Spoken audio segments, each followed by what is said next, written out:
Hey everybody, welcome to Art Recycle. Today we're going to do a really basic art lesson using paint markers. Now the paint markers I have are Tombow water-based markers, or you could go to another type of water-based paint marker. This one is, I'm going to probably say this wrong, Statler. And so these paint markers have two ends. They have one end that's kind of more like a brush, as you can see, and they have one end that's kind of more like a pen. Now these are two basic drawings I'm going to do today. This is for upper elementary to middle school students, but if you're a very beginner, these could be great for you too. I use these markers to draw a lot of flowers, and the thing that I love about them is that they look like watercolor paints, but I will probably never go back to using real watercolor paints ever again. I love these markers. Now, one thing about these markers that you got to take care of is this marker. This is called the blending tool, and I use it to blend my colors together. It looks like it's a white marker. It's not. Its number is N00, and that's how you know that this is the blending tool. And so this is self-cleaning. If you just rub it on paper, it'll clean itself after you kind of do some blending motions, and you'll see me do that in these projects. We're gonna start with the easier one first. We're gonna do the feathers. We're gonna stay in one hue, so that means like this feather is just blues. We use a light blue and a dark blue, and then we'll use multiple colors to do the second feather, and I'll show you how to do a technique actually without this type of marker where you can go from one dark color to a lighter color, and then we're gonna move to something a little bit harder, this poinsettia, this Christmas flower, which has obviously a lot of colors in it. So let's go ahead and do this basic tutorial and get started. Okay, so to get started here today, I have my marker paper, and I'm going to pick a color that I want to do a feather in, and I basically want to pick a light version of that color and a dark version of that color. So I'm in blues. You can see I have a very light blue here, and I have a very dark blue. And again, the most important marker in my kit is this one. Now I'm going to show you how to use this two different ways today, this blending tool. So to make my feather, I'm going to take my lighter color, I'm going to take off the end that looks like a brush, and I'm going to draw kind of the outline of the feather shape, which I'm kind of going up and then cutting in a little bit like this, and I'm kind of making it the shape of a leaf. I'm going to do that on both sides.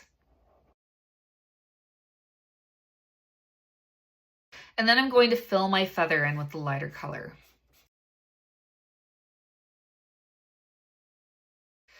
All right, so whenever I work with paint markers, I always go from the lightest color first to the darkest color last. And that's just me. Some people might do it differently. But now I've got my darker color, and this darker color is how I'm going to put the lines of the feather in. So going to the darker color next, I'm going to go over my lighter color, starting here at the bottom, and I'm going to just kind of, I want it to look like a shadow here at the bottom, so I'm going to make my dark blue a little bit thicker down here. I might go up my sides a little bit. And then I'm going to draw the veins of that feather, or kind of the structure of it, the line that goes up the middle. I'm going to take the brush and just kind of use a little bit of a lighter pressure, not pressing as hard. You know, the harder you press, the thicker the line you're going to get. The lighter you press, the thinner the line you're going to get. I'm going to come up like this. And now what I'm going to do is I'm going to blend. So now you want that blending marker. So I'm going to cap this. You always want to cap your markers when you're done with them, and I'm going to switch to this. The first thing I'm going to do is check that this is clean. So I'm going to just rub it on the paper. If no color comes out, then it's pretty much clean and it's ready to go. I'm going to take this blending marker and I'm going to rub my dark blue, and you can see what's happening. It's rubbing into the lighter blue. Now, if you let your colors sit for too long, you know, they're not going to blend like this. So I try to do a shape, and then I try to blend right away so that I get a little bit of that bleeding effect. And this is how I get my shadows in my flowers here that you see. I do one shape, and then I do this marker right away. And I like this because the lines hold their shape, but they also bleed a little bit. Now maybe I'll flip to the pen side of this marker, right? So maybe I want to do some finer lines here for my feather. Maybe some lines kind of coming up like this.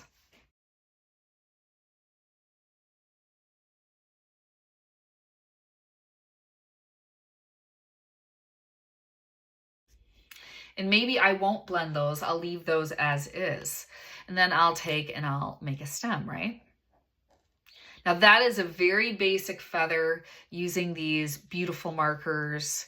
And again, showing you how to use this blending tool in one way. There are lots of different ways you can use this blending tool. You can even buy something called a blending palette, which can help you out too. But again, I'm doing this with kids, so I'm going to keep it simple.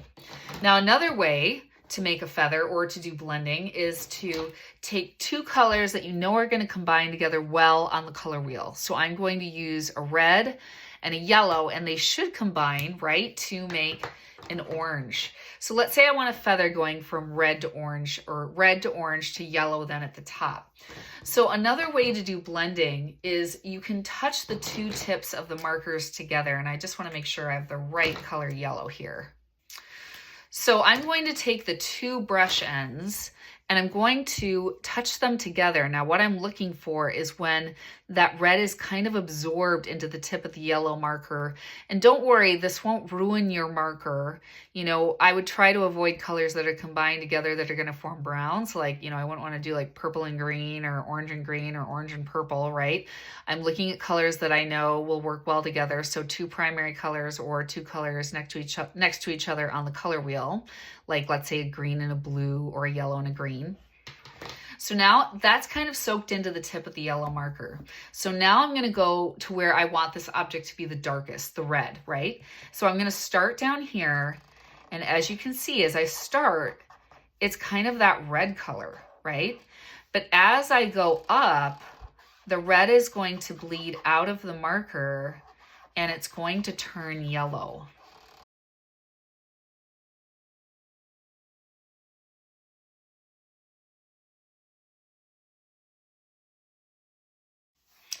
So you can see there, the more I'm coloring, the more that red dye is getting out of this marker, and now it's going from red to orange to yellow. So that's another way to do it. So to make sure that this marker has all that red dye out, I'm just going to kind of rub it in the corner, and there you can see it's gone back to that orangey yellow again. So now I'm going to go back to my red marker, and I'm going to do the lines that go inside the feather. Now I kind of want something a little bit darker looking at that, so I'm going to switch to another marker again. Kind of go over those ones that I did.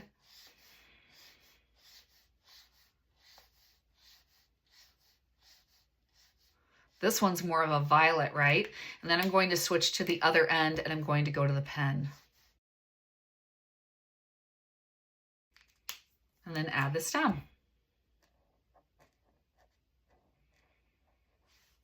If I want a shadow down here, I can take that violet, that red violet, and I can add a little bit more marker down here. And then I can take that white blending tool again. Make sure it's clean from the blue. I'm going to clean it off. And then use it on the violet and the red.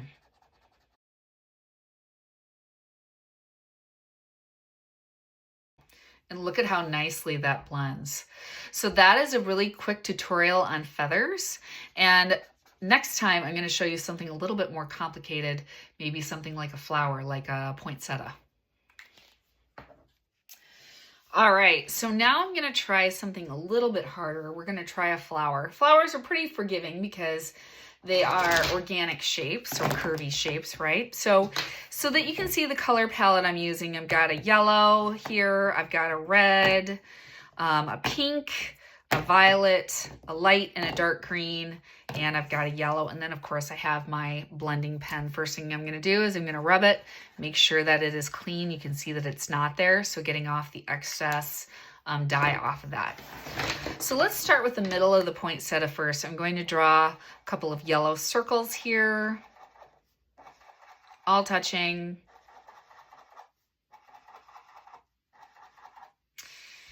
And then I'm going to take my orange and I'm just going to kind of go around each one of them where they would be in the center where they'd be touching. So maybe go around the center one. This is meant to be like the shadow between each one of those circles as they're kind of clumped together.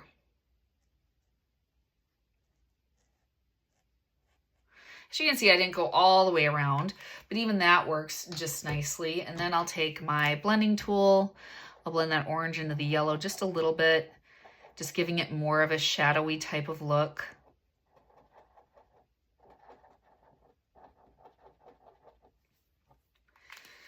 And then I'm going to move on.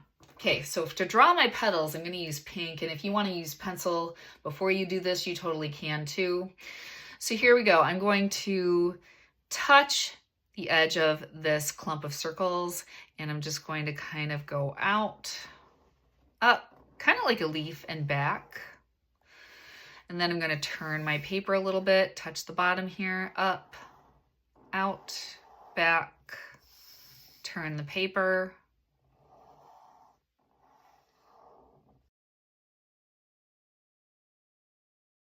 Now I'm back where I started, right? So now this is the first row of petals. There's going to be a bigger set of petals behind it. And I'm going to switch colors here. I'm going to go to red and going to touch kind of low on these pink petals. I'm going to go up, come back and in, turn, touch low, up, back and in, turn.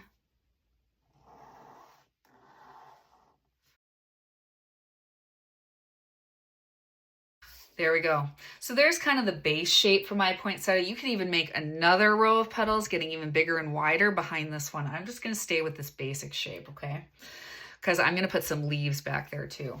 So now again, thinking from lightest color to darkest, these petals on top are going to be a little bit lighter because the light's hitting these first, right? So I'm going to fill just these in one at a time, and I'm going to use pink first.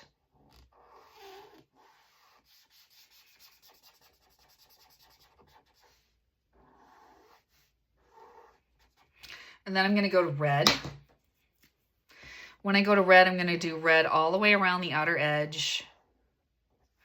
And then I might color maybe 1/2 of it more red like this. But then I'll kind of stop there, and I'm going to use my blending tool. Blend that red into the pink. Ooh, that looks nice, right? Okay. And I'm going to do that for each one of these.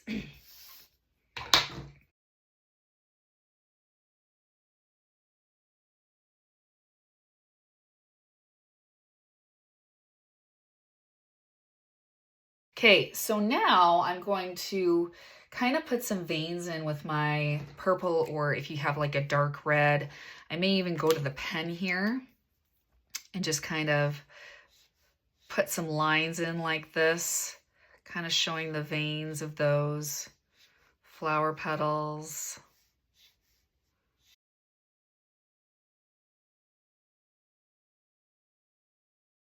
All right, now I'm going to jump to these petals, and these get a little bit darker because they're shadowed. They're in the back. So I'm going to go from a red to that violet color you just saw me use, or that dark red color. I'm going to use this. I'm going to outline where the shadow would be under these two lighter petals, like that, kind of like a V. Then I'm going to go up one side, shade that side in, maybe even outline the other side, and then use my blending tool to blend that.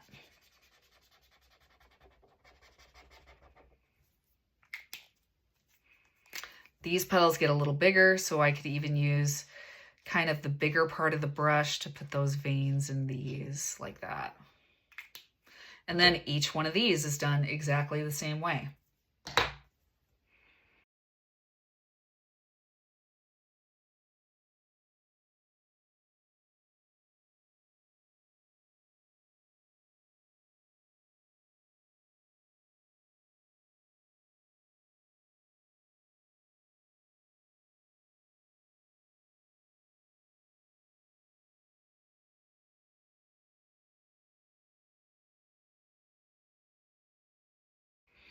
All right, so now looking at my poinsettia, there are some parts that I don't really like. Like I feel like this could use some more shadow in here. So as an artist, you know, you're always kind of evaluating when you're done, like where you think it may need a little bit more. I'm going to put some shadow in here, again, more around these. I feel like these need more contrast.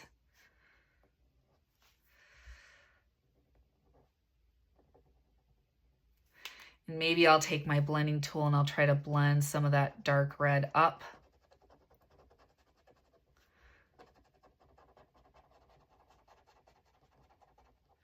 Could even take some of that dark red and go in here.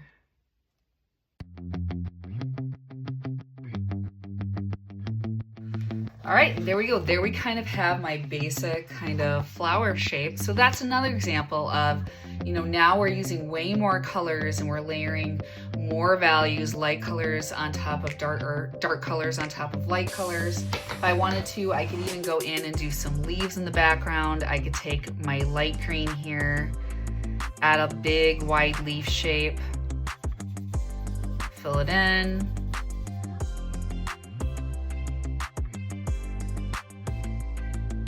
And then go over it with some dark green, right? Here on the outside, split it down the middle. Maybe make one side more shadowed, go around it with the dark green.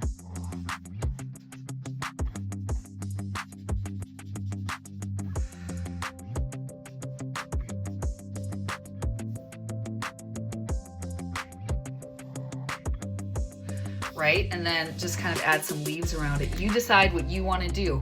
So I hope you enjoyed this mini lesson on Art Recycled on paint markers, and I will see you next time. Bye.